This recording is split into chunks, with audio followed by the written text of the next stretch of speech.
My name is Terrence Toyama. This is my week 8 of the project build of customization and woodworking. Um, where I'm going to be showing some pictures and video of the weeks 4 through 8 to show what I've done all the way down to the second and third part of this assignment. The last part, before we get to the second part, we'll be showing you the function check of this muzzleloader that for my project. And go right into it and see the locking mechanism spot. Then also me putting the locking mechanism in there, showing how well it fits. The next set of video is showing me cleaning up the trigger guard right there, filing it down, make sure it's all nice and smooth just after hook casting. Right after that, I am going to go into inletting the butt plate and toe plate. This is the butt plate. So I'm using the inlet solution to go on top of the butt of the stock. This next photo is the butt of the stock, showing before I carved right into it. Sorry, my video, I don't have any video or pictures of after it was done, but this is the part after I taped it, getting ready to drill to install the screws in for the butt plate. Here's the toe plate before I even did anything on there. I had to actually mark a line to be able to carve right in there where it fits flat. As you see, this is right after I did the carving, so it shows exactly where the butt plate, the toe plate sits. This is where I put the toe plate where I get ready to drill in to install screws to it. This is me inletting the trigger guard of the muzzle loader. I had to work quite slowly on it, but I had to fast forward due to its long video. Next is a photo of the front thimble of the muzzle loader. Next is the rear thimble where it is installed. That gave a little hard time. Next is a video of me shaping the butt of the stock, trying to make it all nice and smooth and even. That was pretty difficult. It didn't seem to want to shape right the first time. After a little bit working on it, I was able to get it corrected. Next is me installing the nose cap onto the muzzle loader after getting it all nice and matched up for installing. Next is a video of me shaping the fore end of the stock with first I started with a couple of files to get it nice and clean. Then I used 160 grit sandpaper to get it nice and smooth. And next you'll see me doing the rest of the stock up to the end. Next part is going to be me going to do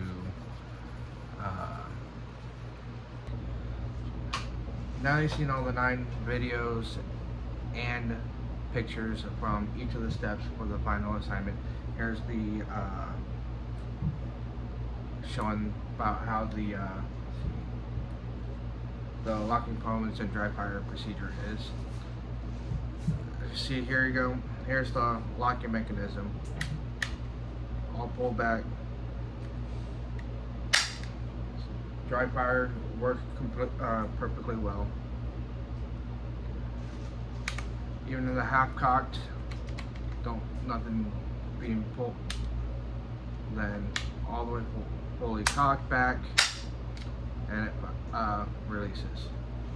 So all the functions here are working perfectly great. I won't know for sure until I actually get it out onto the range. Put some actual black powder and lead ball in this to see how well it holds up.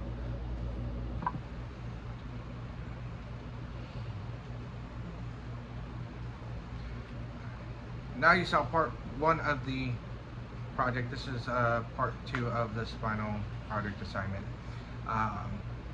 What the beginning of the part of the whole entire build is from opening up the package from SDI. It was actually great.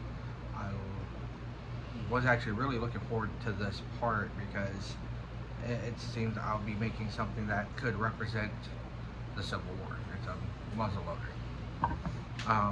When I first opened the package, I made sure I had the barrel, the stock was intact, not broken or damaged in any sort of way. I also made sure the butt plate, the toe plate, the trigger guard, all was there. The trigger assembly and also the locking assembly was there as well too. The nose guard, nose cap, I made sure was there. I didn't know about with the screws just yet until I got more into the build. I made sure all the chisels were there that came in with the order, and also the inlet solution and the barrel light. Next, the first week of the build, that was week 4, that was the most interesting part of it. I had actually some trouble with the build.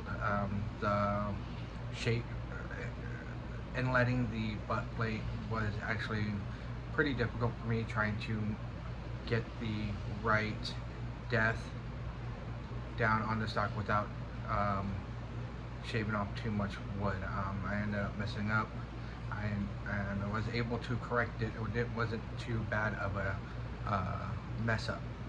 Then the toe plate was easy to install. I didn't have nowhere near as trouble as I did with the butt plate. Next, week 5 part of the build was a little bit more interesting. Was doing with the trigger guard and trigger area, or actually no wait, it was the timbals, rear and front timbals. It seemed a little bit harder and complicated than it had to be. I just didn't have all the right tools, and I worked with what I had and ended up coming out almost successful.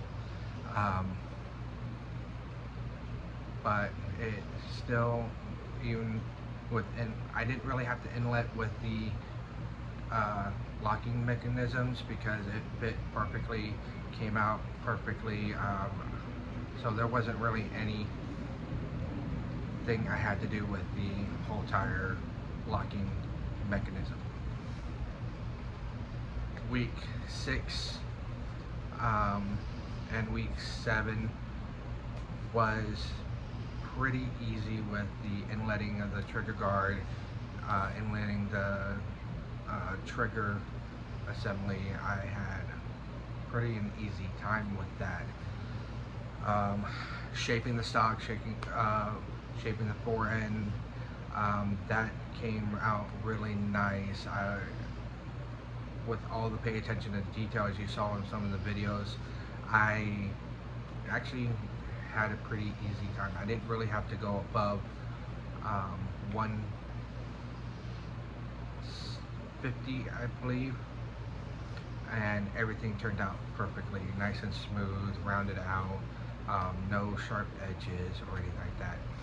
The most difficult time I did have was trying to shape the butt plate and the toe plate to match together where they're nice and even, not some sticking out or being so far away from the buttstock.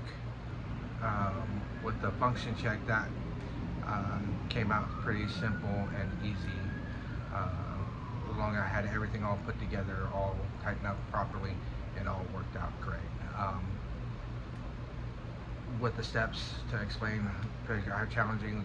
Like I said, the most challenging part was week one with the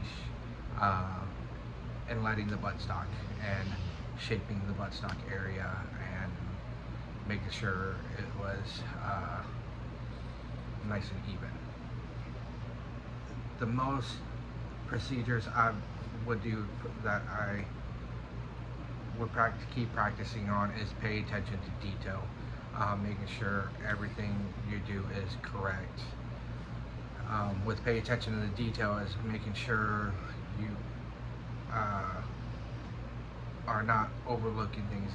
Throughout the whole entire procedure, I was measuring several times just to make sure before I even turn my drill press on or my drill or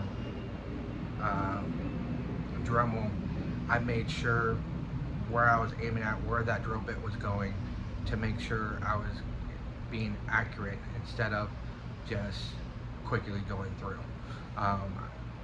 With some of the previous videos from the weeks, you see how I kept bringing down the drill bit just to make sure it lined up correctly and kept on with that.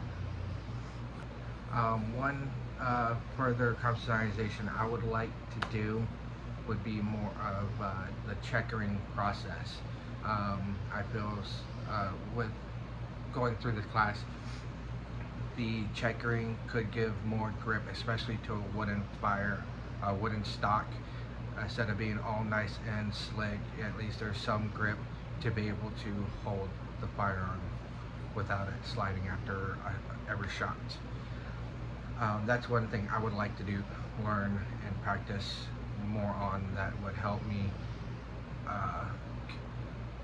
get to my goals where I want to be at. And this is my week 8 final project. I hope you guys enjoy it. Thank you.